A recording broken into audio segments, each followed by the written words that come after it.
Essa é a apresentação da série de pregações que seguiremos nos próximos meses. O título dessa série é Clamor da Vida Real. Estaremos meditando nos Salmos Bíblicos. Se diz que nenhuma parte das Escrituras é mais lida do que os Salmos. E algo ressoa na expressão dos autores, que atravessa eras, culturas, formas, alcançando o coração de nós, os leitores atuais. Um teólogo especialista no Antigo Testamento diz que os Salmos descrevem o conhecimento do Senhor de forma prática na vida real e permite que os leitores futuros os utilizem em situações parecidas. A vida real é a mesma em todas as eras, o anseio interior de expressar, de entender e de ser ouvido também é o mesmo. Esse é o nosso clamor interior, o ruído dentro de nós, o grito que percorre nossos sentimentos, a expressão do que nós vivemos e do que nós desejamos. O clamor da vida real pode ser encontrado na nossa meditação nos Salmos. Ouve o meu clamor, ó Deus, atenta para a minha oração. Ouve a minha voz quando clamo, ó Senhor, tem misericórdia de mim e responde-me. E dessas palavras inspiradas, o Senhor responde com revelação e direção para os nossos dias. Ao Senhor clamo em alta voz e do seu santo monte ele me responde. E ele diz, clame a mim no dia da angústia e eu o livrarei e você me honrará. Essa é a nossa série, Clamor da Vida Real. Fica o convite para quem quiser acompanhar nossas mensagens e nós meditarmos juntos nos Salmos. A partir daqui o vídeo vai ficar um pouquinho mais analítico e comprido, citando alguns teólogos, então assiste quem quiser aprofundar um pouco mais e entender e aprender sobre esses Salmos. E quem já ficou satisfeito com essa inspiração pode começar pela primeira pregação que já está aqui no canal, aqui no link da descrição. A Bíblia hebraica, a Tanakh, ela é dividida em três partes: a lei, a Torá, os profetas, os Neviim e os escritos, os Ketuvim. Os Salmos fazem parte dos escritos, dos Ketuvim, sendo seu primeiro e o maior livro. Podemos ver a sua importância para a vida diária daqueles que debruçam nas Escrituras nas palavras de Jesus, quando ele se refere aos escritos como os Salmos. E disse-lhes, foi isso que eu falei enquanto ainda estava com vocês. Era necessário que se cumprisse tudo a meu respeito que está escrito na lei de Moisés, nos profetas e nos Salmos. Na Bíblia cristã, os Salmos estão entre o grupo dos livros poéticos, mas também poderíamos chamá-los de livros de sabedoria. Jó, Provérbios e Eclesiastes são mais reconhecidamente relacionados à sabedoria, mas os Salmos também são ricos na direção dos estatutos do Senhor. Podemos ver a sabedoria atravessando esses livros com sua sustentação no temor do Senhor. Em Jó nós vemos, no temor do Senhor está a sabedoria, e evitar o mal é ter entendimento. Em Salmos, o temor do Senhor é o princípio da sabedoria. Todos os que cumprem os seus preceitos revelam bom senso. Ele será louvado para sempre. Em Provérbios, o temor do Senhor é o princípio da sabedoria, e o conhecimento do santo é entendimento. E em Eclesiastes, aqui termina o meu relato. Essa é a minha conclusão. Tema a Deus e obedeça aos seus mandamentos, pois esse é o dever de todos. Essa sabedoria não tem fundamentos nos seres humanos, e nem em seu mérito pessoal, mas no temor do Senhor. E ao mesmo tempo que não é por força humana, a sabedoria é algo prático, do dia a dia. Jorg Forer diz que é uma ação prudente que domina os problemas da vida. Podemos ver nos Salmos a inspiração de Deus através das reflexões dos sábios sobre o seu contexto. E dessas reflexões eles expressam não apenas com uma arte para exposição e ficar parada, mas com versos que seriam também instrução em cada declamação. Grant Osborne descreve da seguinte forma: a poesia semita teve sua origem na vida religiosa das pessoas, tanto coletiva como individual. A poesia hebraica não era recreativa, mas era funcional na vida da nação e em sua relação com Javé, isso é, Deus. Nós vemos que as poesias de sabedoria partem do temor do Senhor. Elas atravessam os problemas da vida real e servem de instrução. Mas essa direção é maior do que apenas como viver. São amostras de quem é o Senhor para quem nós vivemos. Paul House diz que os Salmos são confissões bíblicas sobre o caráter, a atividade e os interesses do Senhor. Bom, nós já falamos dos Salmos na Bíblia e na sua linguagem literária, então vamos aprofundar um pouco mais nesse que chamamos de o livro dos Salmos. Na Bíblia hebraica, eles são chamados de Terrilim, louvores, cantos, ou de Mismor, música, salmos. E uma das mais antigas traduções da Bíblia hebraica, antes que essa fosse chamada de Antigo Testamento, é a Septuaginta. Ela foi escrita em grego. E nela, esse conjunto é chamado de psalmoi, ou de psalterium, de onde derivou as nossas palavras salmos ou saltério, como também eles são conhecidos. Esses nomes se referem a cânticos com um dedilhamento de instrumentos de corda, especificamente. Mas devido ao tempo e à influência que o próprio saltério teve na história da igreja, hoje nós temos uma conotação um pouco mais abrangente, de cânticos de louvor, de hinos de louvor. Nós sabemos que os salmos foram escritos ao longo da história do povo hebreu, desde Moisés, antes deles serem um povo, passando pela monarquia de Davi e atravessando a época das dores do exílio, onde eles foram conquistados pelos seus inimigos, e também presentes no retorno do exílio. Em cada época, os sentimentos e a situação eram diferentes, mas os salmistas continuaram a apontar para Deus. Bruce Waltke explica que a mensagem bíblica no Saltério é que o reino de Deus se mostra no mundo para a glória de Deus e para o nosso bem. Bem, ele descreve: o uso da adoração é claramente para a glória de Deus, mas as instruções da vida real são para nos ajudar. Os salmos tiveram grande valor na adoração do povo na terra prometida. Eles foram a firmeza que o povo precisava e reorientação nas promessas na época do exílio. Eles foram importante reorientação na adoração e na esperança do Messias que viria para o povo pós-exílio, uma época logo antes da chegada de Jesus. Essa dinâmica de orientação e reorientação só é possível por uma postura de humildade na vida daqueles que clamam ao Senhor. Waltke diz que o inexperiente está aberto ao ensino de Deus com um compromisso de fé. Por isso, Waltke nos lembra que o passo crucial é voltar-nos para Deus. Ele diz que voltar-se para Deus na aflição e falar com Ele é reconhecimento da total dependência de Deus. Essa é a confiança na fidelidade divina demonstrada no passado. E ao mesmo tempo, o contrário também é válido. Não voltar-se para Deus é idolatria. Isso pode ser em qualquer momento, com qualquer sentimento. A riqueza dos salmos nos ajuda nisso. Nós vemos sentimentos de saudade. Junto aos rios da Babilônia, nos sentamos e choramos com saudade do Sião.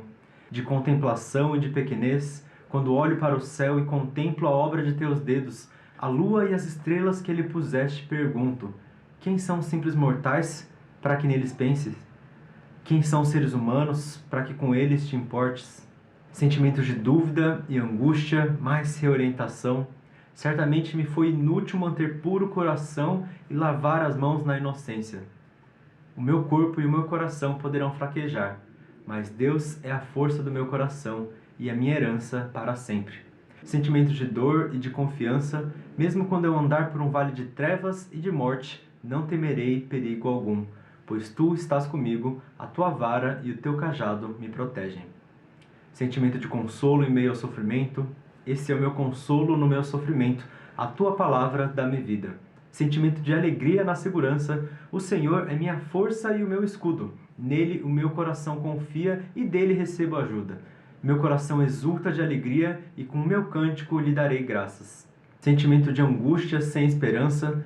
As minhas palavras têm sido o meu alimento de dia e de noite, pois me perguntam o tempo todo: onde está o seu Deus? Quando me lembro dessas coisas, choro angustiado. E as cordas da morte me envolveram. As angústias do Sheol vieram sobre mim. Aflição e tristeza me dominaram. São lamentos individuais, lamentos comunitários, mas também são ações de graças e de louvor. Realmente, muitos desses momentos a gente pode ver que são de angústia que a gente lê. E Paul House analisa isso da seguinte forma: os salmos examinam a profundeza do sofrimento e analisa a origem e a aplicação da sabedoria. Realça a importância da luta para alcançar o sentido da vida, da dor e do desafio. Mas não são apenas um monte de sentimentos soltos sem um propósito ou mensagem comum. Os salmos, por mais que escritos individualmente, foram organizados ao longo do tempo para também juntos apontarem para Deus.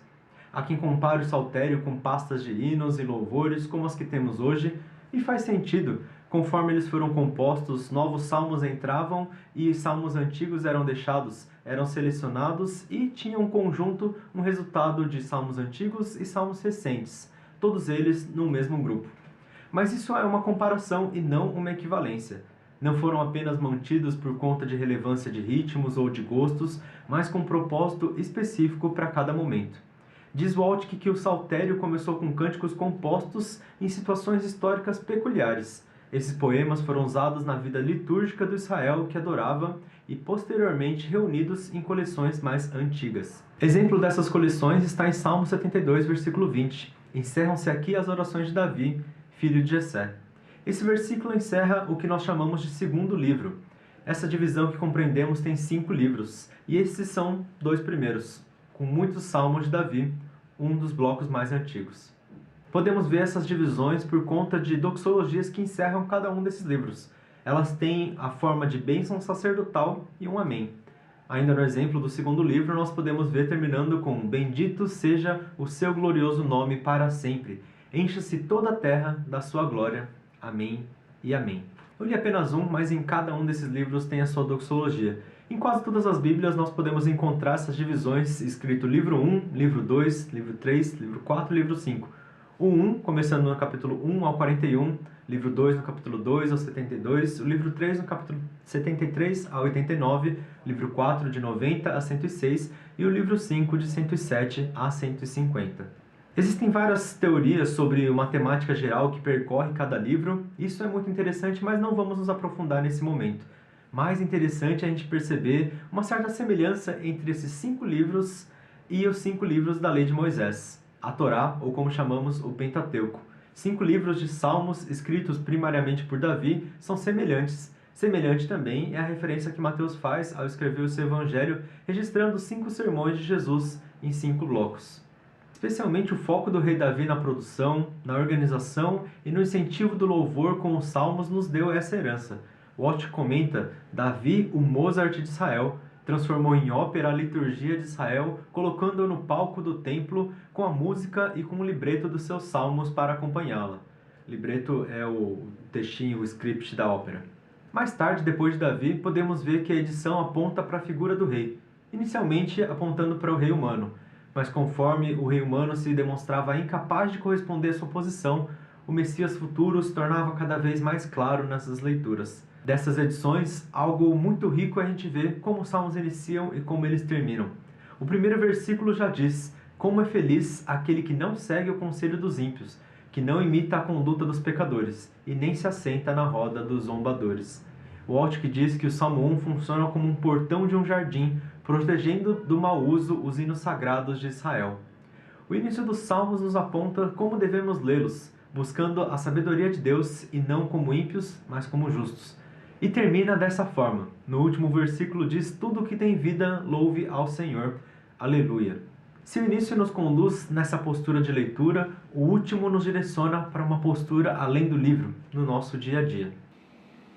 Um desses teólogos, já não me lembro qual, de onde tirei essa frase, descreveu da seguinte forma: os preceitos do Senhor são como uma peça de arte, com cor, linhas e contorno, mas também com sentimentos produzidos no coração do justo. Eles geram sentimentos no coração daqueles que creem, porque os próprios salmos foram escritos imersos em sentimentos. Em meio à dor, nós precisamos lembrar que eles não mostram lamentos sem esperança, mas cheios de confiança. Confiança essa que só é possível sentir quem não é abalado pela condenação, não por justiça própria, mas por fé na misericórdia e na graça de Deus. Devemos ter cuidado se lemos apenas como sentimentos baseados na nossa humanidade. Se assim fosse, eles gerariam emoções negativas e depressivas. Hauser nos alerta que não é apenas uma série de altos e baixos emocionais, mas é a adoração baseada na verdade que torna as emoções significativas e redentivas. Precisamos ler, meditar, cantar e louvar os salmos cheios de temor do Senhor. Não é um manual de instrução, mas contém direções para a vida. Não é uma coleção de sentimentos, mas tem toda a experiência do viver. Não é escrito atualmente, mas todas as verdades de Deus são atemporais. Que belo é a gente ver essa revelação e o cuidado de Deus na história de tantas pessoas. Que maravilha é podermos louvá-lo por meio de cânticos tão cheios de vida. Que as pregações nessa série sejam bênção para a Igreja de Cristo e que na nossa comunidade da Holly Suzano nós possamos buscar juntos, nos enchendo do Espírito, falando entre nós com salmos, hinos, cânticos espirituais, cantando e louvando de coração ao Senhor, dando graças constantemente a Deus Pai por todas as coisas, em nome de Jesus Cristo, nosso Senhor. Que esses sentimentos universais na vida real possam alcançar aqueles que também virão a crer, e que o clamor dos nossos lábios seja verdadeiro e ouvido por Deus. Ouve, Senhor, a minha justa queixa e atenta para o meu clamor. Dá ouvidos à minha oração que não vem de lábios falsos. Que esse seja o clamor da vida real em nós, causando contínuo louvor. A ele clamei com os meus lábios e com a minha língua o exaltei. Louvado seja Deus, que não rejeitou minha oração e nem afastou de mim o seu amor. Amém.